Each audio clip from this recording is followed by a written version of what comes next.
ದೇವರ ವಾಕ್ಯ ಹೇಳುತ್ತಿದೆ, ಆದಿಯಲ್ಲಿ ವಾಕ್ಯವಿತ್ತು.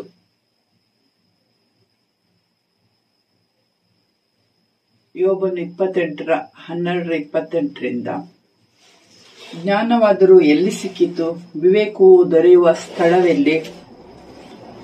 ಅದರ ಕ್ರಯವು ಯಾರಿಗೂ ಗೊತ್ತಿಲ್ಲ. ಜೀವಲೋಕದಲ್ಲಿ ಅದನ್ನು ಯಾರೂ ಕಂಡುಕೊಳ್ಳಲಾರರು. ಭೂಮಿಯ ಕೆಳಗಣ ಸಾಗರವು ನನ್ನದಿಲ್ಲ ಎನ್ನುವುದು. ಸಮುದ್ರವು ತನ್ನ ಹತ್ತಿರ ಸಿಕ್ಕದೆಂದು ಹೇಳುವುದು. ಚೊಕ್ಕ ಬಂಗಾರವನ್ನು ಕೊಟ್ಟು ಅದನ್ನು ಕೊಂಡುಕೊಳ್ಳುವುದು ಅಸಾಧ್ಯ. ಅದರ ಬೆಲೆಗೆ ಬೆಳ್ಳಿಯನ್ನು ತೂಗುವುದು ಅಶಕ್ಯ. ಓಪೀರ್ ದೇಶದ ಅಪರಂಜಿ, ಅಮೂಲ್ಯ ಗೋಮಾದಿಕ ಇಂದ್ರನೀಲ ಇವುಗಳ ಪ್ರಮಾಣದಿಂದ ಜ್ಞಾನದ ಬೆಲೆ ಇಷ್ಟೆಂದು ಗೊತ್ತು ಮಾಡುವುದಕ್ಕಾಗದು. ಹೊನ್ನಾಗಲಿ ಗಾಜಾಗಲಿ ಅದಕ್ಕೆ ಸಮವಾದೀತೆ? ಚಿನ್ನದ ಆಭರಣಗಳನ್ನು ಅದಕ್ಕೆ ಬದಲು ಕೊಡುವುದು ಸಾಧ್ಯವೋ? ಜ್ಞಾನವಿರುವಲ್ಲಿ ಹವಳವು ಸ್ಫಟಿಕವು ನೆನಪಿಗೆ ಬರುವುದಿಲ್ಲ. ಮುತ್ತುಗಳನ್ನು ಸಂಪಾದಿಸುವುದಕ್ಕಿಂತಲೂ ಜ್ಞಾನವನ್ನು ಸಂಪಾದಿಸುವುದು ಎಷ್ಟೋ ಕಷ್ಟ. ಕೂಶ್ ದೇಶದ ಪುಷ್ಯರಾಗುವುದಕ್ಕೆ ಸಾಟಿಯಲ್ಲ. ಶುದ್ಧ ಕನಕದೊಡನೆ ಅದನ್ನು ತೂಗಲಾಗದು. ಹೀಗಿರಲು ಜ್ಞಾನವು ಎಲ್ಲಿಂದ ಬರುವುದು? ವಿವೇಕವು ಯಾವ ಸ್ಥಳದಲ್ಲಿ ದೊರಕಿತು? ಅದು ಎಲ್ಲಾ ಜೀವಿಗಳ ದೃಷ್ಟಿಗೂ ಅಗೋಚರವಾಗಿದೆ. ಆಕಾಶದ ಪಕ್ಷಿಗಳಿಗೆ ಮರೆಯಾಗಿದೆ. ನಾಶಲೋಕವು ಮೃತ್ಯುವು ಅದರ ಸುದ್ದಿ ಮಾತ್ರ ನಮ್ಮ ಕಿವಿಗೆ ಬಿದ್ದಿದೆ ಎಂದು ಹೇಳುವು. ಅದರ ಮಾರ್ಗವನ್ನು ಬಲ್ಲವನು ದೇವರೇ. ಅದರ ಸ್ಥಳವು ಆತನೊಬ್ಬನಿಗೆ ಗೊತ್ತು. ಆತನೊಬ್ಬನೇ ಭೂಮಿಯ ಕಟ್ಟಕಡೆಯದನ್ನು ದೃಷ್ಟಿಸಿ ಆಕಾಶದ ಕೆಳಗಿನ ಸಮಸ್ತವನ್ನು ನೋಡುವವನಾಗಿದ್ದಾನೆ. ಆತನು ಗಾಳಿಗೆ ತಕ್ಕಷ್ಟು ತೂಕವನ್ನು ನೇಮಿಸಿ ನೀರುಗಳನ್ನು ತಕ್ಕ ಪರಿಮಾಣಗಳಿಂದ ಅಳತೆ ಮಾಡಿ ಮಳೆಗೆ ಕಟ್ಟಳೆಯನ್ನು ಗರ್ಜಿಸುವ ಸ್ಥಿತಿಗೆ ದಾರಿಯನ್ನು ಏರ್ಪಡಿಸಿದಾಗಲೇ ಜ್ಞಾನವನ್ನು ಕಂಡು ಲಕ್ಷಿಸಿದನು. ಅದನ್ನು ಸ್ಥಾಪಿಸಿದಲ್ಲದೆ ವಿಮರ್ಶೆ ಮಾಡಿದನು. ಆಮೇಲೆ ಮನುಷ್ಯರಿಗೆ, ಇಗೋ, ಕರ್ತನ ಭಯವೇ ಜ್ಞಾನವು, ದುಷ್ಟತನವನ್ನು ಬಿಡುವುದೇ ವಿವೇಕವು ಎಂದು ಹೇಳಿದನು. ವಾಕ್ಯ ಹೇಳ್ತಿದೆ, ಜ್ಞಾನ ಎಲ್ಲಿ ಸಿಗತ್ತೆ ಅಂತೇಳಿ. ಎಲ್ಲೋ ವಾಕ್ಯದ ಪ್ರಕಾರ ಎಲ್ಲೋ ಆಕಾಶದಲ್ಲಿರೋ ಗೊತ್ತಿಲ್ಲ, ನಾಶಲೋಕದವರಿಗೂ ಗೊತ್ತಿಲ್ಲ, ಮೃತ್ಯುವೂ ಗೊತ್ತಿಲ್ಲ, ಆಕಾಶದ ಪಕ್ಷಿಗಳಿಗೂ ಗೊತ್ತಿಲ್ಲ. ಅವಾಗ ಈ ಜ್ಞಾನ ಎಲ್ಲಿ ಸಿಕ್ಕತ್ತೆ? ಅದ್ರ ಬಗ್ಗೆ ನೋಡೋಣ. ಯೋಹನ 1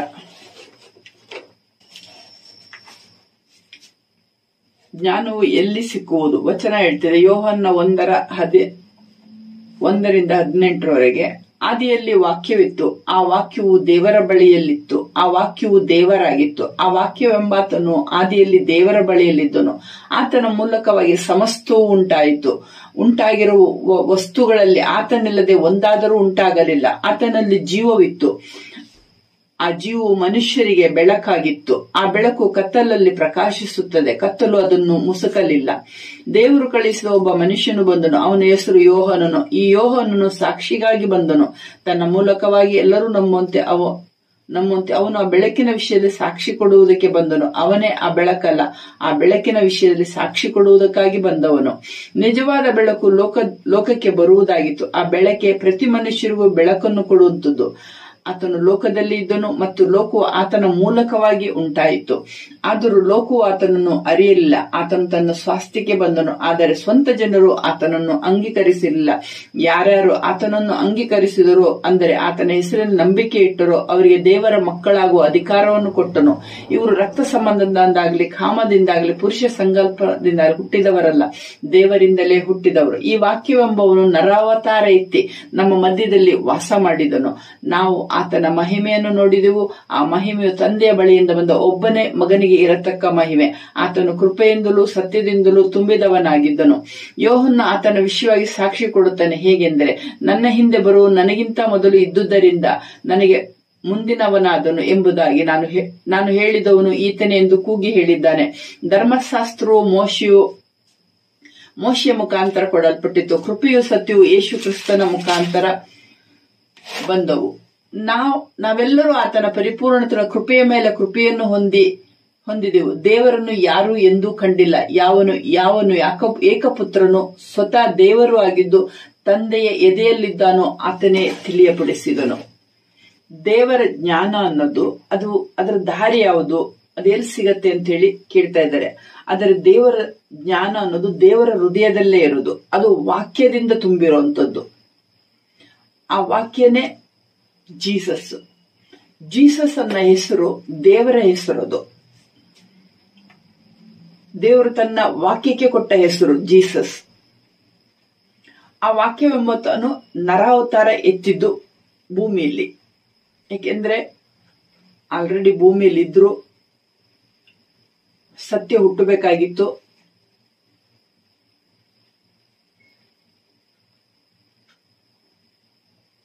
ಮಾಂಸ ಶರೀರದಲ್ಲಿ ಅದು ರಕ್ತ ಸುರಿಸಲಿಕ್ಕಾಗಿ ಬಂದಂತ ಒಂದು ವಿಷಯವಾಗಿತ್ತು.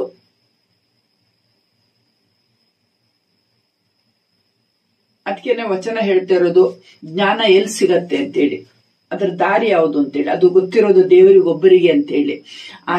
ಆ ಒಂದು ಜ್ಞಾನನೇ ದೇವರ ವಾಕ್ಯ. ಆ ವಾಕ್ಯನೇ ದೇವರ ಹಾರ್ಟ್ ಅಲ್ಲಿರೋದು. ಆ ಹಾರ್ಟ್ ಅಲ್ಲಿರೋ ಆ ದೇವರ ವಾಕ್ಯನ ನರ ರೂಪ ಎತ್ತಲಿಕ್ಕಾಗಿ ಭೂಮಿಗೆ ಕಳಿಸಿಕೊಟ್ರು ದೇವರು. ಏಕೆಂದ್ರೆ ವಾಕ್ಯಗಳು, ದೇವರ ವಾಕ್ಯಗಳು ನಮಗ್ ಬೇಕು. ಯಾಕೆಂದ್ರೆ ಅದು ದೇವರ ಹೃದಯದಲ್ಲಿರೋ ವಾಕ್ಯ. ಆ ವಾಕ್ಯ ಇದ್ರೇನೆ ಮನುಷ್ಯರಿಗೆ ಸಮಾಧಾನ, ಜೀವ, ಸಂತೋಷ, ಉತ್ಕೃಷ್ಟವಾದ ಆಲೋಚನೆಗಳು, ಮಾತುಗಳು ಇದೆಲ್ಲ ನಮಗೆ ಸಿಗೋದು. ಆ ವಾಕ್ಯದಿಂದನೇ ನಾವು ಜೀವಿಸೋದು. ಯಾಕೆಂದ್ರೆ ಆ ವಾಕ್ಯದಿಂದನೇ ದೇವರು ತುಂಬಿರೋದು. ಅಂತ ವಾಕ್ಯಗಳನ್ನ ದೇವರು ನಮಗೆ ಕೊಟ್ರು. ಅದು ದೇವರ ವಾಕ್ಯ, ಜ್ಞಾನವಾದ ವಾಕ್ಯ. ದೇವರ ವಾಕ್ಯಕ್ಕೆ ಜ್ಞಾನ ಅಂತ ಹೇಳೋದು. ಆ ಜ್ಞಾನನೇ ದೇವರ ವಾಕ್ಯ. ಆ ವಾಕ್ಯನೇ ಜೀಸಸ್. ಜೀಸಸ್ಸೇ ದೇವರು, ದೇವರ ಹೆಸರದು, ತನ್ನ ಮಗನಿಗೆ ಕೊಟ್ಟಿರೋದು. ಅದಕ್ಕೆ ಜೀಸಸ್ ಹೇಳ್ತಾ ಇದ್ದಾರೆ, ಯೋಹನ 17:11, ಇವರು ಲೋಕದಲ್ಲಿ ಇರುತ್ತಾರೆ, ನಾನು ನಿನ್ನ ಬಳಿಗೆ ಬರುತ್ತೇನೆ. ಪವಿತ್ರನಾದ ತಂದೆಯೇ, ನಾವು ಒಂದಾಗಿರುವ ಹಾಗೆ ಇವರು ಒಂದಾಗಿರಬೇಕೆಂದು ನೀನು ನನಗೆ ಕೊಟ್ಟ ನಿನ್ನ ಹೆಸರಿನಲ್ಲಿ ಇವರನ್ನು ಕಾಯಬೇಕು. ನಾನು ಇವರ ಸಂಗಡ ಇದ್ದಾಗ ನೀನು ನನಗೆ ಕೊಟ್ಟಿರುವ ಹೆಸರಿನಲ್ಲಿ ಇವರನ್ನು ಕಾಯುತ್ತಾ ಬಂದೆನು, ಇವರನ್ನು ಕಾಪಾಡಿದೆನು. ಈ ಹೆಸರು ತಂದೆಯ ಹೆಸರು. ಜೀಸಸ್ ಅನ್ನೋದು ತಂದೆಯ ಹೆಸರು. ತಂದೆ ಮಗನಿಗೆ ಆ ಹೆಸರು ಕೊಡ್ತಾ ಇದ್ದಾರೆ.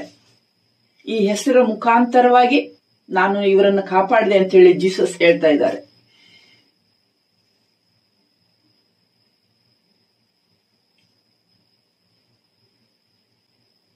ಏಕೆಂದ್ರೆ ದೇವರು ವಾಕ್ಯ ಹೇಳ್ತಿದೆ, ದೇವರು ಇದರಲ್ಲಿದ್ದಾನೆ, ಇದಕ್ಕೆ ಚಲನವೇ ಇಲ್ಲ. ಉದಯ ಕಾಲದಲ್ಲಿ ದೇವರು ಇದರ ಸಹಾಯಕ್ಕೆ ಬರುವನು.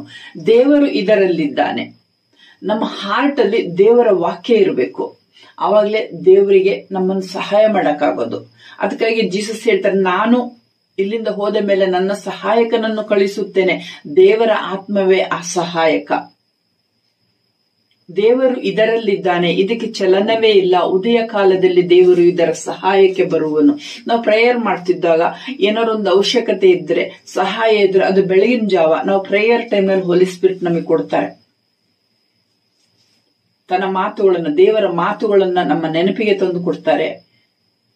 ಕೆಲವೊಂದು ಆಲೋಚನೆಗಳನ್ನ ಕೊಡ್ತಾರೆ. ಯಾಕೆಂದ್ರೆ ನಮ್ಮ ಸ್ವಂತ ಆಲೋಚನೆಯಲ್ಲಿ ನಡೆಯೋದು ಕತ್ಲಲ್ಲಿ ನಡೆಯೋಂಗೆ.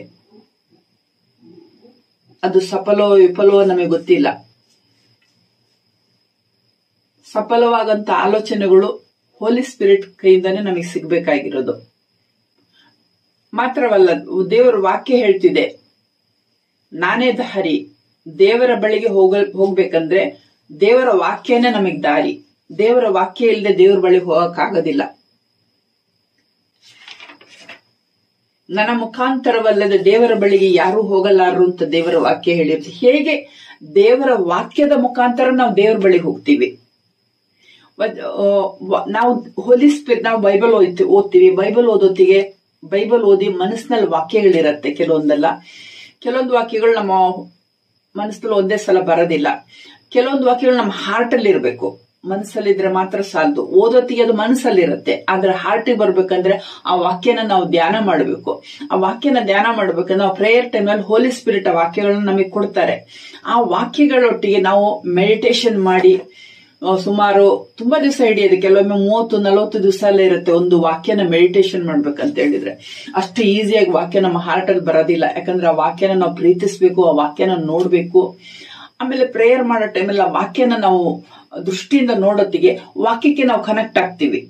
ವಾಕ್ಯ ಕನೆಕ್ಟ್ ಆದಾಗ ನಾವು ದೇವರಿಗೆ ಕನೆಕ್ಟ್ ಆಗ್ತೀವಿ. ಅದಕ್ಕೇನೆ ಹೇಳೋದು ಜೀಸಸ್, ನನ್ನ ವಾಕ್ಯದ ಮುಖಾಂತರನೇ ನಾವು ದೇವ್ರ ಹತ್ರ ಹೋಗಕ್ಕಾಗೋದು. ದೇವರ ಹತ್ರ ಹೋಗೋ ದಾರಿ ದೇವರ ವಾಕ್ಯ. ಆ ವಾಕ್ಯನೇ ಮನುಷ್ಯ ರೂಪ ತಗೊಂಡಿದ್ದು. ಯಾತಕ್ಕಾಗಿ ಅಂತ ಹೇಳಿ ನಾನು ಇದಕ್ಕಿಂತ ಮೊದಲೇ ಕೆಲವೊಂದು ಇದ್ರಲ್ಲಿ ಹೇಳಿದ್ದೀನಿ. ದೇವರ ಹೃದಯದಲ್ಲಿ ತುಂಬಿಕೊಂಡಿರೋ ಆ ವಾಕ್ಯ, ಆ ಜ್ಞಾನದ ವಾಕ್ಯ, ಅದು ನಮ್ಮ ಹೃದಯದಲ್ಲಿ ತುಂಬಿಕೊಳ್ಳೋಕ್ಕಾಗಿ ದೇವರು ಕೃಪೆಯಲ್ಲಿ ಅದನ್ನ ನಮಗೆ ಕೊಟ್ಟಿದ್ದಾರೆ. ಆ ವಾಕ್ಯನ ಮೆಡಿಟೇಷನ್ ಮಾಡಿ, ಆ ವಾಕ್ಯನ ದೃಷ್ಟಿ ಮೆಡಿಟೇಷನ್ ಮಾಡೋತ್ತಿಗೆ ಆ ವಾಕ್ಯ ನಮ್ಮ ಹಾರ್ಟ್ ಅಲ್ಲಿ ಬರುತ್ತೆ. ಸರಿಯಾದ ಟೈಮಲ್ಲಿ ನಮ್ಮ ಕೆಲವೊಂದು ವಾಕ್ಯಗಳು ನಮ್ಮ ಬಾಯಿಂದ ಹೊರಗೆ ಬರೋತ್ತಿಗೆ ಆ ವಾಕ್ಯಕ್ಕೆ ನಾವು ಕನೆಕ್ಟ್ ಆಗ್ತೀವಿ. ದೃಷ್ಟಿಯಿಂದನೂ ಕನೆಕ್ಟ್ ಆಗ್ತೀವಿ, ಮನಸ್ಸಿಂದನೂ ಕನೆಕ್ಟ್ ಆಗ್ತೀವಿ. ಆ ಕನೆಕ್ಟ್ ಆಗಿದ ತಕ್ಷಣ ನಾವು ದೇವರೊಟ್ಟಿಗೆ ಕನೆಕ್ಷನ್ ಅಲ್ಲಿ ಬರ್ತೀವಿ. ನಾವು ಯಾರ್ಯಾರು ಫೋನ್ ಮಾಡ್ಬೇಕಂದ್ರೆ ನಂಬರ್ ಒತ್ತುತ್ತೀವಿ, ಆಮೇಲೆ ನಾವು ಆ ವ್ಯಕ್ತಿಗೆ ಕನೆಕ್ಟ್ ಆಗೋದು ಮೊಬೈಲ್ ಮುಖಾಂತರ. ಅದೇ ರೀತಿಯಾಗಿ ದೇವರೊಂದಿಗೆ ನಾವು ಕನೆಕ್ಟ್ ಆಗೋದಂದ್ರೆ ದೇವರ ವಾಕ್ಯದ ಮುಖಾಂತರ. ವಾಕ್ಯ ಇಲ್ಲದೆ ದೇವರ ಹತ್ರಕ್ಕೆ ಹೋಗಕ್ ಆಗದ್ದೇ ಇಲ್ಲ. ಅದಕ್ಕೆ ದೇವರ ವಾಕ್ಯನೇ ಬೇಕು. ದೇವರು ಹೇಳಿರುವಂತ ಮಾತುಗಳು ಕೀರ್ತನೆಯಲ್ಲಿದೆ, ಜ್ಞಾನೋಕ್ತಿಯಲ್ಲಿದೆ, ಪರಮಗೀತದಲ್ಲಿದೆ. ನೀನ್ ಈ ತರ ಹೇಳಿದ್ಯಾ, ನೀನ್ ಈ ತರ ಹೇಳಿದ್ಯಾ, ನಿನ್ನ ಮಾತುಗಳು ಹಿಂಗಿದ್ದೇವೆ, ನಿನ್ನ ಮಾತುಗಳು ಈ ತರ ಸಹಾಯ ಮಾಡತ್ತೆ ಅಂತ ಹೇಳಿದೆ. ನಾನು ಈ ವಾಕ್ಯನ ನಂಬ್ತೀನಿ. ನಂಬಿಕೆ ಇದ್ರೆ ಅದು ನಮ್ಮ ಹಾರ್ಟ್ ಅಲ್ಲಿ ಇರುತ್ತೆ. ಅದು ಹಾರ್ಟ್ ಇಂದ ನಮ್ಮ ಬಾಯಿ ಮುಖಾಂತರ ಬರುತ್ತೆ. ಆ ವಾಕ್ಯದ ಮೇಲೆ ನಂಬಿಕೆ ನಾವು ಇಟ್ಟಾಗ ದೇವರು ಇದು ನನ್ನ ವಾಕ್ಯ, ನಾನ್ ನೆರವೇರಿಸ್ತೀನಿ ಅಂತ ಹೇಳ್ತಾರೆ. ಅದಕ್ಕೆ ವಾಕ್ಯದ ಮುಖಾಂತರವಾಗಿ ನಾವೆಲ್ಲದನ್ನು ಕೇಳಬೇಕು ದೇವ್ರ ಹತ್ರ. ಮಕ್ಕಳಿಗೆ ಪ್ರೇಯರ್ ಮಾಡೋದ್ರು ವಾಕ್ಯದ ಮುಖಾಂತರ ಕೇಳಬೇಕು. ನಮ್ಗೆ ಯಾವುದೇ ಸಹಾಯ ಬೇಕೆಂದಿದ್ರು ವಾಕ್ಯ ಉಂಟು. ಆ ವಾಕ್ಯನ ದೇವರಿಗೆ ಕೊಡಬೇಕು. ನೋಡು, ನಿನ್ನ ಮಕ್ಕಳೆಲ್ಲರೂ ಯೆಹೋವನಿಂದ ಶಿಕ್ಷಿತರಾಗುವರು, ಅವರಿಗೆ ಅಧಿಕ ಸುಕ್ಷೇಮವಾಗುವುದು ಅಂತೇಳಿ ನಿನ್ನ ವಾಕ್ಯ ಹೇಳಿದೆ. ನೀನ್ ಹೇಳಿದ ಮಾತಿದು. ಹಾಗೆ ದೇವರಿಗೆ ಕೊಡಬೇಕು ಮಾತನ್ನ.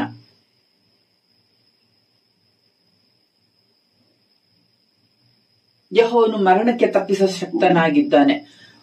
ನಾವು ಯಾವ ಟೈಮಲ್ಲಿ ಏನೋ ಒಂದು ಇದರಲ್ಲಿ ಮರಣ ಬರುತ್ತೆ, ಕೆಟ್ಟ ಮರಣಗಳು ಬರುತ್ತೆ ಮನುಷ್ಯರಿಗೆ. ಅಂತ ಮರಣಗಳು ಬರಬಾರ್ದು. ಅದಕ್ಕೆ ಬೇಕಾದ ವಾಕ್ಯನ ದೇವರಿಗೆ ಹೇಳಬೇಕು.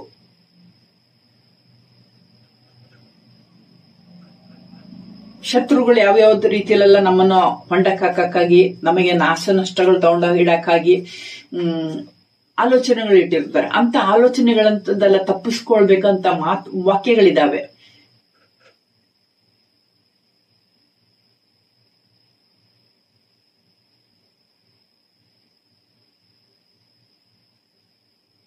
ದುಷ್ಟರು ಆಶಾಭಂಗ ಪಡುವರು, ದುಷ್ಟರು ತಾವು ತೋಡಿದ ಕುಣಿಯಲ್ಲಿ ತಾವೇ ಬಿದ್ದು ಹೋದರು.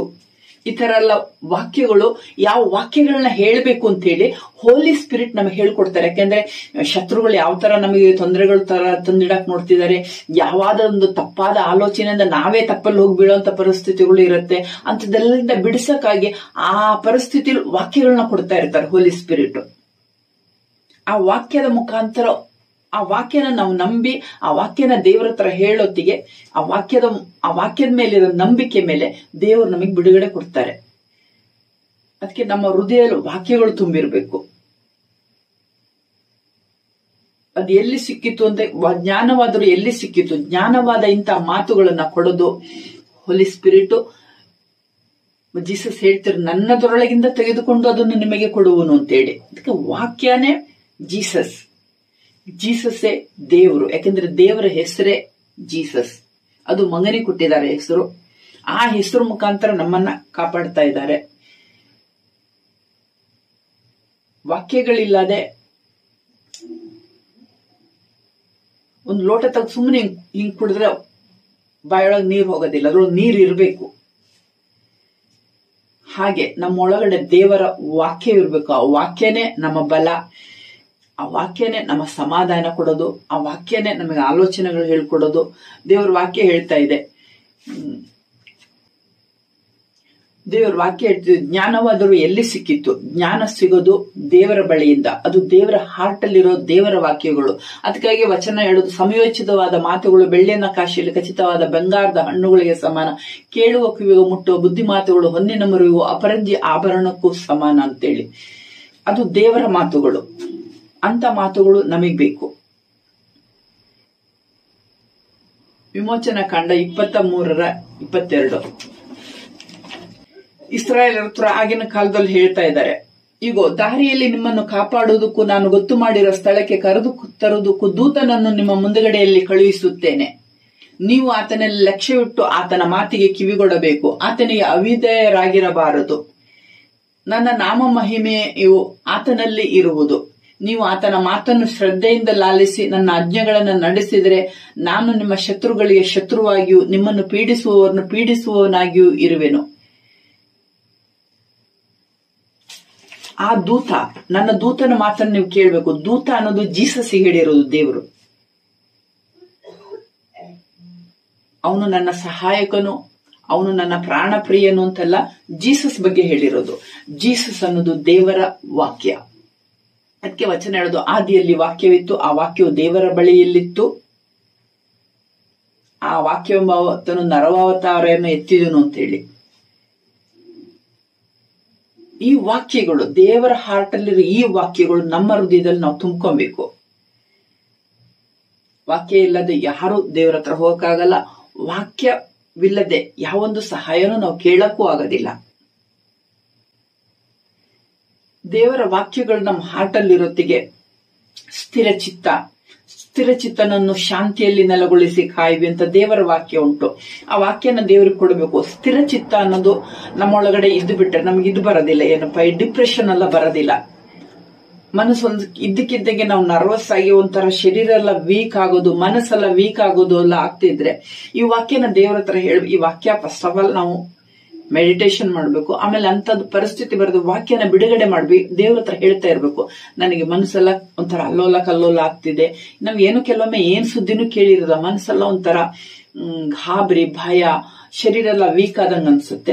ತಕ್ಷಣನೇ ಈ ವಾಕ್ಯನ ಬಿಡುಗಡೆ ಮಾಡಬೇಕು. ಸ್ಥಿರಚಿತ್ತನನ್ನು ಶಾಂತಿಯಲ್ಲಿ ನೆಲೆಗೊಳಿಸಿ ಕಾಯುವಿ ಅಂತೆ ನೀನು ವಾಕ್ಯ ಹೇಳ್ತಿದ್ದೆ, ನನಗೆ ಸ್ಥಿರಚಿತ್ತ ಕೊಡು.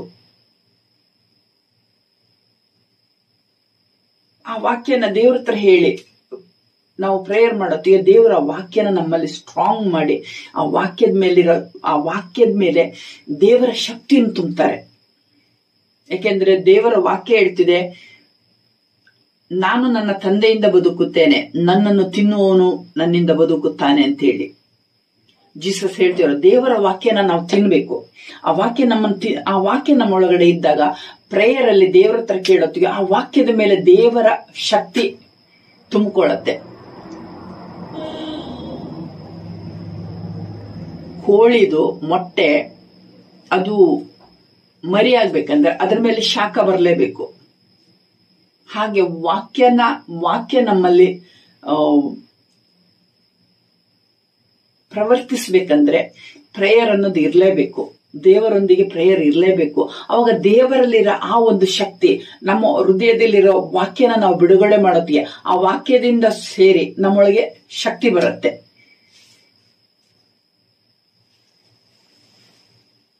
ಕೆಲವರು ಸುಮ್ಮನೆ ವಾಕ್ಯ ಹೇಳ್ತಿರ್ತಾರೆ, ಆದ್ರೆ ಪ್ರೇಯರ್ ಮಾಡಲ್ಲ. ಇಲ್ಲ, ಪ್ರೇಯರ್ ಬೇಕೇ ಬೇಕು. ದೇವರ ಸನ್ನಿಧಿಯಲ್ಲಿ ಕೂತ್ಕೊಂಡು ನಾವು ವಾಕ್ಯನ ದೇವರಿಗೆ ಹತ್ರ ಹೇಳಿ ಪ್ರೇಯರ್ ಮಾಡಲೇಬೇಕು. ಹೋಲಿ ಸ್ಪಿರಿಟ್ ಸಹಾಯದಿಂದ ಆರಾಧನೆ ಮಾಡಲೇಬೇಕು. ಆರಾಧನೆ ಬಾಯಿಗಿರೋ ವಾಕ್ಯಗಳೆಲ್ಲ ಹೋಲಿ ಸ್ಪಿರಿಟ್ ಕೊಡ್ತಾರೆ. ನೀನು ನನ್ನ ಬಲವು, ಕೀರ್ತನು ಯಾಹೋವನಷ್ಟೇ ಅಂತ ಹೇಳಿ ವಚನ. ನೀನು ನನ್ನ ಬಲವು ಅನ್ನೋತ್ತಿಗೆ ಬಲ ಬರುತ್ತೆ ನಮ್ಮೊಳಗಡೆ.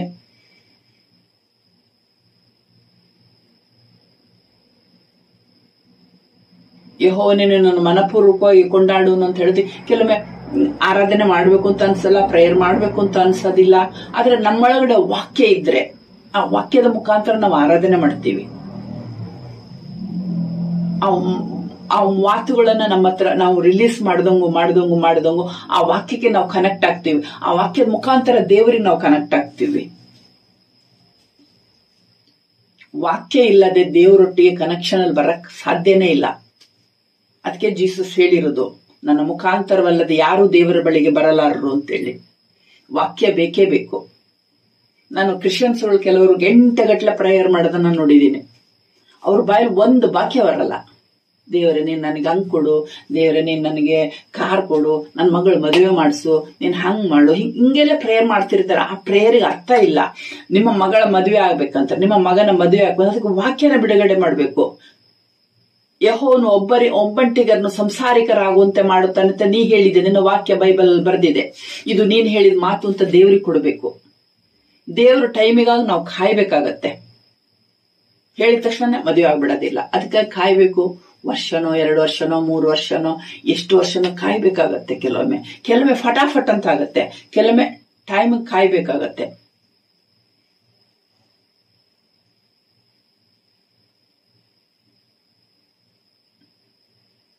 ಆದ್ರೆ ದೇವರ ವಾಕ್ಯವನ್ನು ದೇವರಿಗೆ ಕೊಡ್ಲೇಬೇಕು. ಅದಕ್ಕೆ ಜೀಸಸ್ ಒಂದ್ ಕಡೆ ಹೇಳ್ತಿದ್ದಾರೆ, ಕೈಸರನ್ನದನ್ನು ಕೈಸರನಿಗೆ ಕೊಡ್ರಿ, ದೇವರದನ್ನು ದೇವರಿಗೆ ಕೊಡ್ರಿ ಅಂತೇಳಿ. ದೇವರದೇನ್ ಕೊಡೋದು? ದೇವರದ ವಾಕ್ಯನೇ ದೇವರಿಗೆ ಕೊಡೋದು. ನಿನ್ನ ವಾಕ್ಯ ಹಿಂಗೆ ಹೇಳ್ತಿದೆ,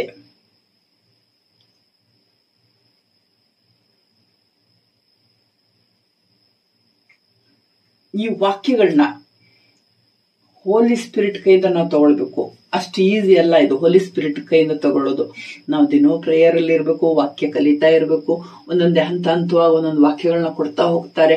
ಆ ವಾಕ್ಯದ ಮೇಲೆ ನಾವು ಎಷ್ಟು ನಂಬಿಕೆ ಇಟ್ಟು ಆ ವಾಕ್ಯದ ಪ್ರಕಾರ ನಾವು ನಡೀತೀವೋ ಅದ್ರ ಮೇಲೆ ಇನ್ನು ಒಳ್ಳೆಂತ ಉತ್ಕೃಷ್ಟವಾದ ವಾಕ್ಯಗಳನ್ನೆಲ್ಲ ಕೊಡಕ್ ಶುರು ಮಾಡ್ತಾರೆ ಹೋಲಿ ಸ್ಪಿರಿಟ್.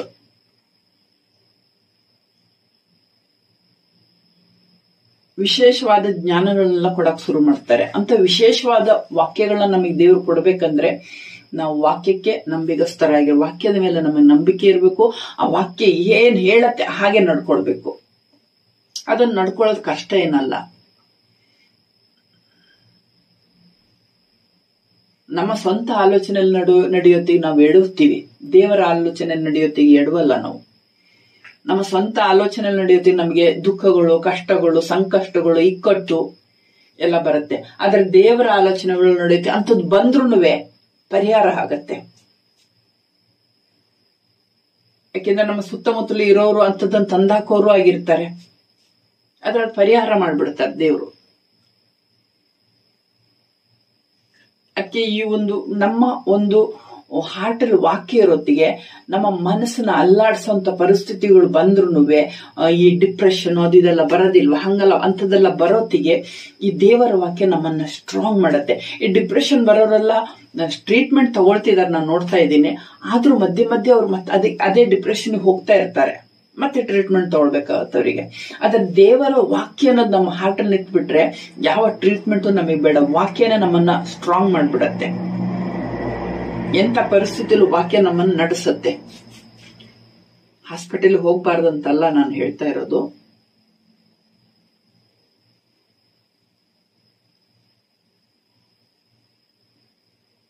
ವಾಕ್ಯಗಳು ನಮ್ಮ ಮನೋಶಕ್ತಿನೆಲ್ಲ ಸ್ಟ್ರಾಂಗ್ ಮಾಡತ್ತೆ. ಅಂತ ದೇವರ ವಾಕ್ಯದಲ್ಲಿ ನಾವು ತುಂಬ್ಕೊಬೇಕು. ಪ್ರೇಯರ್ ಮಾಡಬೇಕು. ಪ್ರೇಯರ್ ಮಾಡೋದು ಬೈಬಲ್ ಓದ್ಬೇಕು. ಫಸ್ಟ್ ಆಫ್ ಆಲ್ ಬೈಬಲ್ ಓದ್ಬೇಕು. ಆ ಬೈಬಲ್ನ ವಾಕ್ಯ ಮನಸ್ಸಲ್ಲಿ ಇರುತ್ತೆ. ಕೆಲವೊಂದು ನಮ್ಮ ಮನಸ್ಸಲ್ಲಿ ನಿಲ್ಲಲ್ಲ. ಅಂತ ಕೆಲವೊಂದು ವಾಕ್ಯಗಳನ್ನ ನಾವು ಮೆಡಿಟೇಷನ್ ಮಾಡಿ ನಮ್ಮ ಹಾರ್ಟ್ ಅಲ್ಲಿ ತುಂಬಬೇಕು. ನಮ್ಮ ಹಾರ್ಟ್ ಇಂದ ಅದು ಬಾಯಿ ಬರ್ಬೇಕು. ಯಾಕಂದ್ರೆ ದೇವರ ವಾಕ್ಯ ವಾಸ ಮಾಡೋ ಜಾಗನೇ ಹೃದಯದಲ್ಲಿರೋದು. ಅದು ದೇವರ ಹೃದಯದಲ್ಲಿರುವಂತ ವಾಕ್ಯ. ಅದು ನಮ್ಮ ಮನಸ್ಸಲ್ಲಿದ್ರೆ ಮಾತ್ರ ಸಾಲದು, ಹೃದಯದಲ್ಲಿರ್ಬೇಕು. ಕೆಲವೊಂದು ವಾಕ್ಯಗಳು ಮನಸ್ಸಿನಲ್ಲಿರುತ್ತೆ, ಕೆಲವೊಂದು ವಾಕ್ಯಗಳು ನಮ್ಮ ಹಾರ್ಟ್ ಅಲ್ಲಿ ಇದ್ರದು ನಮ್ಮ ಬಾಯಿಂದ ಪರಿಸ್ಥಿತಿ ಪಟಕ್ ಅಂತ ಬಂದ್ಬಿಡತ್ತೆ. ಈ ವಾಕ್ಯ ಅನ್ನೋದು ಜೀವಕರಾದ ವಾಕ್ಯ. ಅದಕ್ಕೆ ಜೀವ ಇದೆ. ಅದಕ್ಕೆ ದೇವರ ವಾಕ್ಯಕ್ಕೆ ಅದು ದೂತನಾಗಿಯೂ ಸಹಾಯಕನಾಗಿಯೂ ನಮಗೆ ಹೆಲ್ಪ್ ಮಾಡುತ್ತೆ. ಎಲ್ಲಿ ವಾಕ್ಯ ಇದೆಯೋ ಅಲ್ಲಿ ಹೋಲಿ ಸ್ಪಿರಿಟ್ ಇದೆ. ಹೋಲಿ ಸ್ಪಿರಿಟಿನ ಸಹಾಯ ನಮಗೆ ಬರ್ಬೇಕಂದ್ರೆ ವಾಕ್ಯ ಇರಲೇಬೇಕು. ಅದಕ್ಕೆ ನಾವು ವಚನ ಹೇಳೋದು, ದೇವರು ಇದರಲ್ಲಿದ್ದಾನೆ, ಇದಕ್ಕೆ ಚಲನವೇ ಇಲ್ಲ. ಉದಯ ಕಾಲದಲ್ಲಿ ದೇವರು ಇದರ ಸಹಾಯಕ್ಕೆ ಬರುವನು. ದೇವರು ಎಲ್ಲಿದ್ದಾನೆ? ಇದರಲ್ಲಿದ್ದಾನೆ. ನಮ್ಮೊಳಗಡೆ ನಮ್ಮ ಹಾರ್ಟ್ ಅಲ್ಲಿ ದೇವರ ವಾಕ್ಯ ಇದ್ದು ಆ ವಾಕ್ಯನ ಪರಿಸ್ಥಿತಿಗೆ ಅನುಸಾರವಾಗಿ ನಾವು ಬಿಡುಗಡೆ ಮಾಡ್ತಿದ್ರೆ ನಮಗೆ ಕೆಲವೊಂದು ಪರಿಸ್ಥಿತಿ ನಮಗೂ ವಾಕ್ಯ ಯಾವ್ದು ಬಿಡುಗಡೆ ಮಾಡೋಕೆ ನಮಗೆ ಗೊತ್ತಾಗತ್ತೆ. ಕೆಲವೊಮ್ಮೆ ಹೋಲಿ ಸ್ಪಿರಿಟ್ ನಮಗೆ ನೆನಪು ಕೊಡ್ತಾರೆ, ಇಂಥ ವಾಕ್ಯನ ಹೇಳು ಅಂತೇಳಿ.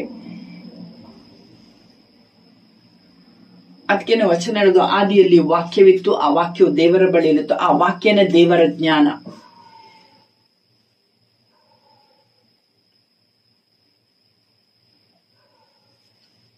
ಇದನ್ನ ಸಂಪಾದನೆ ಮಾಡ್ತಾ ಹೋಗ್ಬೇಕು ನಾವು. ದಿನ ಬೆಳಗ್ಗೆ ಒಂದಿಷ್ಟು ಟೈಮ್ ನಾವು ದೇವರಿಗೆ ಕೊಡೋತ್ತಿಗೆ ಇದನ್ನ ನಾವು ಸಂಪಾದನೆ ಮಾಡ್ತೀವಿ.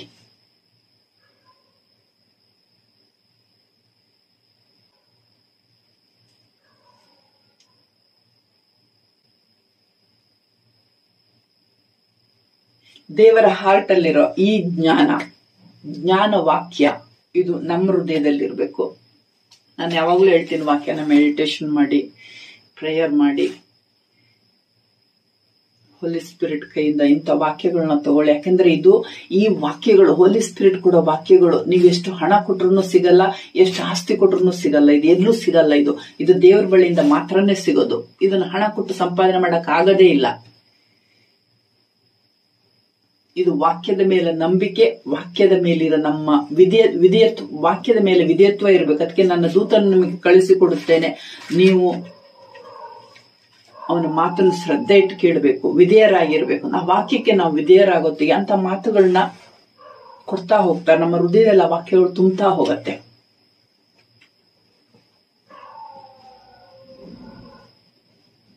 ಇಂಥ ಪ್ರೇಯರ್ ಅಲ್ಲಿ ಇಂಥ ವಾಕ್ಯಗಳನ್ನ ಸಂಪಾದನೆ ಮಾಡಿರಿ. ಇದೇ ನಿಜವಾದ ಸಂಪಾದನೆ, ಇದೇ ನಿಜವಾದ ಆಸ್ತಿ.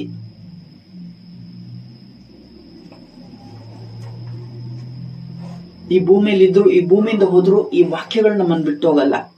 ಯಾವಾಗಲೂ ನಮ್ಮ ಜೊತೆಗೆ ಇರುತ್ತೆ ಈ ವಾಕ್ಯ. ಏಕೆಂದ್ರೆ ಅದು ದೇವರ ವಾಕ್ಯ. ದೇವರ ವಾಕ್ಯಕ್ಕೆ ಸಾವಿಲ್ಲ. 3 ದಿವಸ ಜೀಸಸನ್ನ ಮರಣ ಹಿಡ್ಕೊಂಡಿತ್ತು, ಆದ್ರೆ ಅದಕ್ಕೆ ಹಿಡ್ಕೊಳಕ್ ಆಗ್ಲಿಲ್ಲ. ಯಾಕಂದ್ರೆ ಜೀವ ಅದು. ಹಾಗಾಗಿ 3ನೇ ದಿವಸ ಜೀಸಸ್ ಎದ್ರು. ಆ ವಾಕ್ಯ ನಮ್ಮ ಹಾರ್ಟ್ ಅಲ್ಲಿ ಇರ್ಬೇಕು. Okay, God bless you.